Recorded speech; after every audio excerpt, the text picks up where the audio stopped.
नमस्कार दोस्तों, आपका स्वागत है। इस नई वीडियो में आज हम बताएंगे कि ओशो अपने प्रवचन में कामवासना के बारे में क्या बताते हैं। वीडियो अगर पसंद आए तो आप हमारे चैनल को सब्सक्राइब कर दीजिएगा प्लीज, और कमेंट में बताना आप ओशो की वीडियो को कितना अधिक पसंद करते हैं। ओशो बताते हैं कि कामवासना का केंद्र सूर्य होता है, इसीलिए तो कामवासना व्यक्ति को इतना उष्ण और उत्तेजित कर देती है।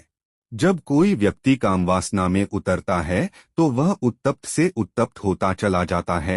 व्यक्ति कामवासना के प्रवाह में एक तरह से ज्वरग्रस्त हो जाता है, पसीने से एकदम तरबतर हो जाता है, उसकी श्वास भी अलग ढंग से चलने लगती है और उसके बाद व्यक्ति थककर सो जाता है। जब व्यक्ति कामवासना से थक जाता है तो तुरंत भीतर चंद्र ऊर्जा सक्रिय हो जाती है। जब सूर्य छिप जाता है तब चंद्र का उदय होता है, इसीलिए तो कामक्रीड़ा के तुरंत बाद व्यक्ति को नींद आने लगती है। सूर्य ऊर्जा का काम समाप्त हो चुका, अब चंद्र ऊर्जा का कार्य प्रारंभ होता है।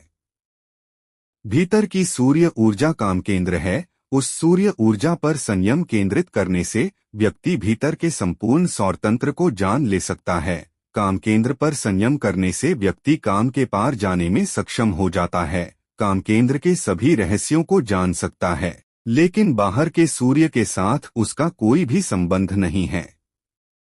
लेकिन अगर कोई व्यक्ति भीतर के सूर्य को जान लेता है तो उसके प्रतिबिंब से वह बाहर के सूर्य को भी जान सकता है। सूर्य इस अस्तित्व के सौरमंडल का काम केंद्र है, इसी कारण जिसमें भी जीवन है, प्राण है, उसको सूर्य की रोशनी, सूर्य की गर्मी को आवश्यकता है। जैसे कि वृक्ष अधिक से अधिक ऊपर जाना चाहते हैं। ओशो कहते हैं कि कभी आपने ख्याल किया, अगर एक कमरे में 10 पुरुष बैठकर बात कर रहे हों और एक स्त्री आ जाए तो उनके बोलने की सबकी टोन फौरन बदल जाती है, वही नहीं रह जात, बड़े मृदुभाषी, मधुर, शिष्ट, सज्जन हो जाते हैं।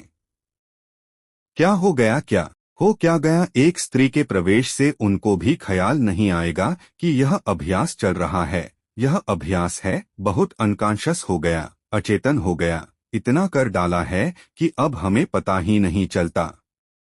इसकी हालत करीब करीब ऐसी हो गई है जैसे साइकिल पर आदमी चलता है तो उसको घर की तरफ मुड़ना नहीं पड़ता, हैंडल मुड़ जाता है, चलता रहता है, साइकिल चलती रहती है, जहां जहां से मुड़ना है हैंडल मुड़ता रहता है। अपने घर के सामने आकर गाड़ी खड़ी हो जाती है, उसे सोचना नहीं पड़ता कि अब बाएं मुड़ें कि अब दाएं। अभ्यास इतना गहरा है कि अचेतन हो गया है। साइकिल होश से नहीं चलानी पड़ती, बिल्कुल मजे से वह गाना गाते, 25 बातें सोचते, दफ्तर का हिसाब लगा चलता रहता है, पैर पैडल मारते रहते हैं, हाथ साइकिल मोड़ता रहता है। यह बिल्कुल अचेतन हो गया है, इतना अभ्यास हो गया कि अचेतन हो गया। कामवासना का अभ्यास इतना अचेतन है कि हमें पता ही नहीं होता कि जब हम कपड़ा पहनते हैं तब भी कामवासना का अभ्यास चल रहा है। जब आप आईने के सामने खड़े होकर कपड़े पहनकर देखते हैं तो सच में आप यह देखते हैं कि अपने आप कैसे लग रहे हैं,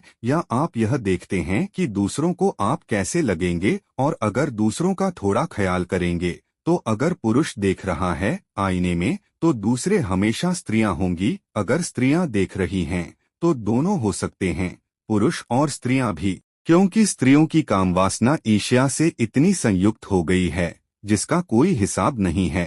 पुरुष होंगे कि कोई देखकर प्रसन्न हो जाए, इसलिए, और स्त्रियों की याद आएगी कि कोई स्त्री जल जाए, राख हो जाए, इसलिए। मगर दोनों कामवासना के ही रूप हैं, दोनों के भीतर गहरे में तो वासना ही चल रही है।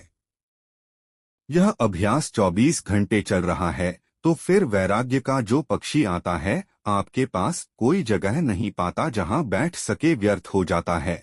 आपने जो मकान बनाया है वह वासना के पक्षी के लिए बनाया है, इसलिए सब तरफ से उसको निमंत्रण है, निवास के लिए मौका है।